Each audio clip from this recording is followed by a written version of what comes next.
Hey guys, this is Chris here at Vintage Parlor Art. Thanks for joining me. This is kind of an introduction video. I had this channel up and running a while back for a few years, and I had about 60 videos up. And I just got really bored with the channel, and I wanted to kind of revamp it and just kind of refresh everything, give it a new vibe and a new focus. And so here I am. And so I just want to thank you guys for joining me. And so I wanted to show you guys, I'm working on a sugar sack doll. And just to let you guys know, I have an Etsy shop that goes by the same name as this YouTube channel, Vintage Parlor Art, A-R-T. And just to throw that out there. But the sugar sack dolls are a very easy thing to make. And I use just a little cutout pattern like this, just a little sheet of paper like this, when I am making them. And I will use fabric for the body, just a real simple type of fabric like this. And I will have it 2-ply, and I'll take a pencil or a pen or whatever I'm using, and I will just trace around it, 2-ply of course, and cut around it, and that's my body for the doll. And sometimes I hand sew them, and then sometimes I use the machine. It just depends on my mood, really. And the thing to remember about these when you're making dolls is that you're always going to have, when you sew them, you're always going to have a seam on both sides that takes up space of the doll's body. So they're going to look thinner or more, they're going to look a little anorexic. I remember the first doll I made, man, I was like, oh my God, she's so skinny. Like her legs are so small. And I just had to remember, like, when I drew the pattern, because you can buy patterns for dolls, but I just drew mine, on a piece of paper like this. And I had to remember to make her legs wider to allow room for the seam. So next time the legs weren't and arms weren't so anorexic looking. So no shade towards people with eating disorders, I'm just saying. So anyway, this is one that I'm working on here. And let me show you one of my favorite sugar sack dolls, Gertrude. And Gertrude is up for sale. Not this specific Gertrude, but Gertrude is made to order. I will, if somebody orders Gertrude on Etsy, I'll make them a replica of her for sale. But this is Gertrude, and she's like my favorite, one of my favorites. And anyway, this is what she looks like. This is her little body here. And I'm going to kind of show you about her and kind of how I go about making her. Whoops, her little shawl fell off. But here's her hair of yarn. And her body. The thing about sugar sack dolls is they don't have any arms or legs. That's just a characteristic of them. But I love them because they stand up on their own. Well, they're supposed to stand up on their own. I usually just lean her up against something.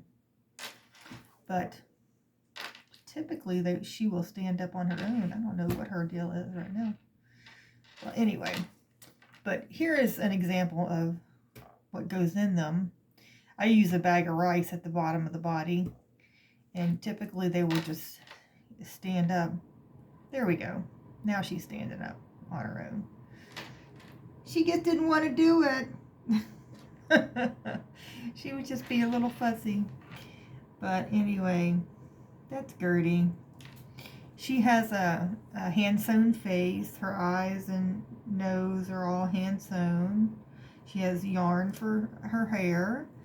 I made her dress. When I make their clothing, I just kind of eyeball it. I really don't use a pattern. What I do is I just take this pattern and I just kind of, I'll lay the fabric down, whatever fabric I want to use, and I just kind of outline on the body what I'm doing. Like, you know, length for the, or, you know, the width of her body. And I'll make her a little dress. So, and it was so funny because I was just over here at my machine sewing a little dress for this one, and I'm like sewing, and I was like, oh dang, I sewed up the arms, and I'm like, oh no, wait, that's correct. I don't need arms for her, this doll. So it kind of gets you confused sometimes, depending on, you know, what you're doing. Just remember, it's like, she don't need any arms or legs. It's cool. She doesn't need a hole. But these are like my favorite to make, and they are so fast to make. I mean, you can make them in just no time at all. Just messing around on a weekend evening or whatever, or after work, you can just mess around and make one. I mean, it's so easy.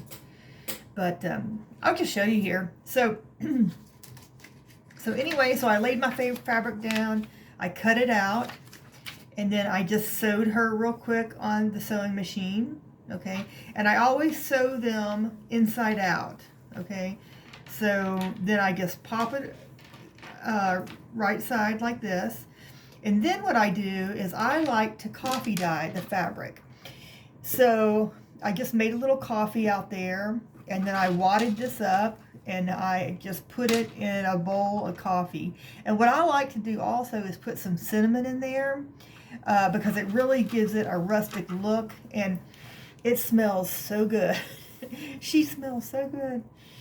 And then I will take her out of the mixture and then just lay her on a cookie sheet and stick her in the oven at about 200 degrees or below. It just depends on my mood and how much time I have. If I'm in a hurry, I will crank the oven up to 200-ish, but typically, you know, anywhere from 170 to 200, depending on how much time I have. Now, you will get a little cinnamon on your table, but that's no big deal for me. I don't care. You know, I just wipe things off and clean it. But the cinnamon kind of just falls off naturally. You know, you can shake it off or whatever. I don't mess with it. It don't bother me none. So this is my craft space, and I get a little messy sometimes. But anyway, so there's that. So here we are with this. So the next step I like to do is to stuff her. And I have my stuffing down here. And I just start stuffing. Now, I do a little bit at a time, like this, okay? A little bit at a time, a little bit like this. And I have a tool over here that I will use to make sure that we get in her head good. Let me get one of these little tools here. These little tools, you can pick them up anywhere. You can pick them up at the craft stores, Michael's, places like that. You can pick them up on Amazon, of course. So I like to use the stick just to make sure I get all this stuffing up in her head good. And I tend to pack the heads tight because, you know, nobody likes a soft old floppy head. So this is just what I do. So I just keep on doing this, okay, like this. And just kind of keep doing this. And this is kind of just, you know, the first part of making a sugar sack doll. And so I will, so I'll just keep doing that, okay? And then I can come back later and kind of show you guys some things. Now, with this bag of rice for her lower body, I usually fill this about her body 3/4 of the way full with the stuffing. And then the last part, I will put the rice in here. Now, with the rice, what I do is I like to double bag it. I'll fill the rice up, okay? And then I have another bag here that I like to, oh, I didn't do this right. Well, I'm not going to double bag this one. Usually I will double bag it, right? But what I'm going to do is actually I'm going to sew this bag here. I actually will stitch this up because I like it to be sewed shut good so it doesn't come open. I will sew that up and then stick that in her body. You can use coffee beans. You could use, I've never used dry beans. I don't know if those things ever sprout. So I don't know about that. But rice is good for like hundreds and hundreds of years. They found rice in Egyptian tombs. I believe it's Egyptian tombs that they have found rice in, and it was still in good shape. So I know rice is good for an indefinite period of time, and coffee beans as well. I don't know about. I wouldn't recommend dried beans because I just don't know if those things ever sprout after a certain period of time. You know, I don't know about all that. But rice and coffee beans I know are okay. The other I'm not quite sure about. So there's that. So let's just kind of make this our part 1.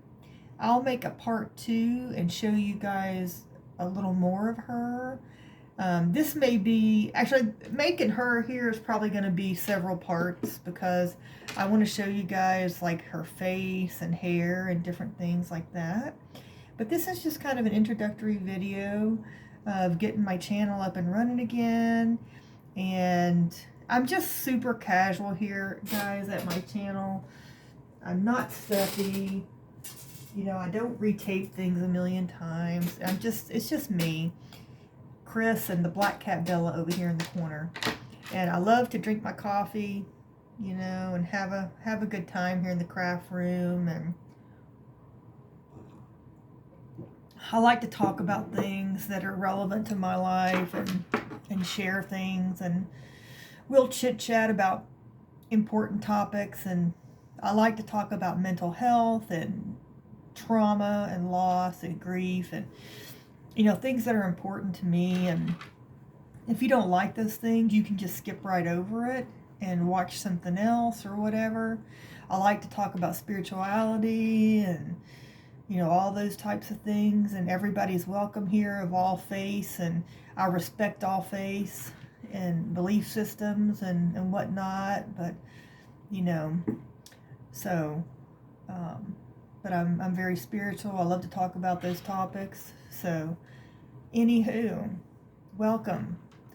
And I look forward to interacting with everybody.